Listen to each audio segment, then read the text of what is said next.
આગામી 6 દિવસ રાજ્યમાં હળવાથી મધ્યમ વરસાદની હવામાન વિભાગે આગાહી કરી છે। ઉત્તર પશ્ચિમ રાજસ્થાન પરનું ડિપ્રેશન પશ્ચિમ રાજસ્થાન તરફ આગળ વધીને વેલમાર્ક લો પ્રેશરમાં બદલાયું છે। ત્યારે આ જ સિસ્ટમને લીધે રાજ્યમાં ફરી એકવાર મેઘરાજા જોરદાર બેટિંગ કરી રહ્યા છે।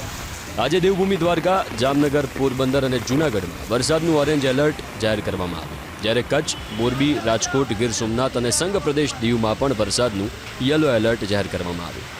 આજે 4 વાગ્યા સુધીમાં રાજ્યના 98 તાલુકામાં વરસાદ નોંધાયો, જેમાં સૌથી વધુ જૂનાગઢના માંગરોળમાં 3.5 ઇંચ, જ્યારે જામનગરના જોડિયામાં 3.25 ઇંચ, ગીર સોમનાથના સૂત્રપાડામાં, જૂનાગઢના કેશોદમાં, જૂનાગઢ તાલુકા અને જૂનાગઢ શહેરમાં 1.5 ઇંચ વરસાદ વરસ્યો।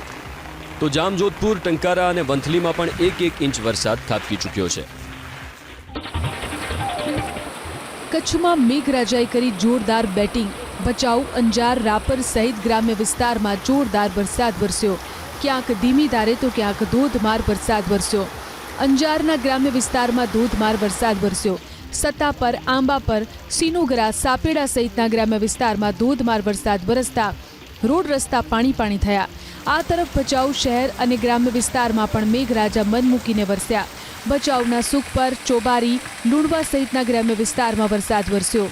સારા વરસાદને પગલે ખેડૂતોમાં ખુશી જોવા મળી। બપોર બાદ મેઘરાજાએ ધડબડાટી બોલાવી જૂનાગઢ જિલ્લામાં। જૂનાગઢ શહેરની સાથે આસપાસના ગ્રામ્ય વિસ્તારમાં ધોધમાર વરસાદ વરસ્યો।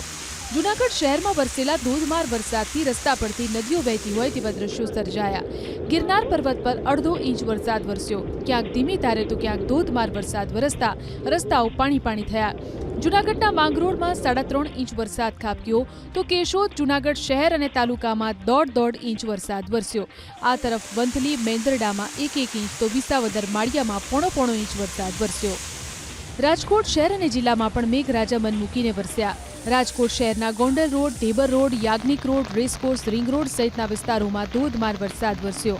ધોધમાર વરસાદ વરસતા ગોંડલ ચોકડી, અટીકા ફાટક અને આસપાસના વિસ્તારમાં વરસાદી પાણી ભરાયા।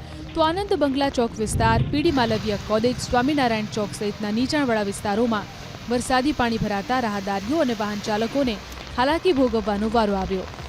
રાજકોટ શહેરની સાથે લોધિકા તાલુકાના ગ્રામ્ય વિસ્તારોમાં ધોધમાર વરસાદ વરસ્યો। લોધિકામાં વરસેલા મૂશળધાર વરસાદથી અનેક નીચાણવાળા વિસ્તારો જળબંબાકાર થયા। ખીરસરા, મેટોડા, બાલસર સહિતના ગ્રામ્ય વિસ્તારમાં ધોધમાર વરસાદ વરસતા રસ્તાઓ જળમગ્ન થયા। ભારે બફારા બાદ વરસેલા વરસાદથી વાતાવરણમાં પણ ઠંડક પ્રસરી। તો ગ્રામ્ય વિસ્તારોમાં વરસેલા વરસાદથી કપાસ, મગફળી સહિતના પાકોનું વાવેતર કરનાર ખેડૂતો પણ ખુશખુશાલ જોવા મળ્યા। રાજકોટના ઉપલેટા તાલુકામાં પણ વરસ્યો ભારે વરસાદ। ઉપલેટાના ગ્રામ્ય વિસ્તારમાં ધોધમાર વરસાદ વરસ્યો। મજેઠી, લાટ, ભીમોરા, કુંડેજ સહિતના ગ્રામ્ય વિસ્તારમાં પવન સાથે વરસાદ વરસ્યો। ધોધમાર વરસાદને પગલે રસ્તા પરથી નદીઓ વહેતી હોય તેવા દ્રશ્યો સર્જાયા। તો મજેઠી, લાટ વચ્ચેના કોઝવે પરથી વરસાદી પાણી ફરી વળતા વાહન ચાલકોને મુશ્કેલીનો સામનો કરવો પડ્યો। ભાવનગર જિલ્લાના સિંહોર તાલુકામાં વરસ્યો ધોધમાર વરસાદ। માત્ર 1 ઇંચ વરસાદને લીધે અનેક નીચાણવાળા વિસ્તારોમાં વરસાદી પાણી ભરાયા। સિંહોર શહેરના રસ્તા પર જળભરાવની સમસ્યા સર્જાઈ, તો અનેક સોસાયટીઓમાં પણ વરસાદી પાણી ભરાતા સ્થાનિક પ્રશાસનની પ્રી મોન્સૂનની કામગીરીની પોલ ખુલ્લી પડી। હાઈવે પર વરસાદી પાણી ભરાતા વાહન વ્યવહાર પણ પ્રભાવિત થયો। મુખ્ય માર્ગો ઉપર વરસાદી પાણી ભરાતા વાહન ચાલકોને હાલાકી ભોગવવાનો વારો આવ્યો। ઉપરવાસમાં વરસેલા ધોધમાર વરસાદને પગલે મોરબીનો ગોડોધ્રોઈ ડેમ સંપૂર્ણ ભરાયો। ડેમમાં હાલ 100 ક્યુસેક પાણીની આવક સામે 100 ક્યુસેક પાણીની જ આવક થઈ રહી છે। ડેમનો એક દરવાજો ખોલીને નદીમાં પાણી છોડવામાં આવી રહ્યું છે। ડેમમાંથી પાણી છોડાતા મોરબી તાલુકાના ચકમપર, ઝીકિયારી, જીવાપર, જેતપુર મચુ, રાપર, શાપર અને જસમતગઢને એલર્ટ કરાયા, જ્યારે માળિયા તાલુકાના સુલતાનપુર, મણાબા, ચીખલી સહિતના ગામોને એલર્ટ રહેવાની સૂચના આપવામાં આવી છે।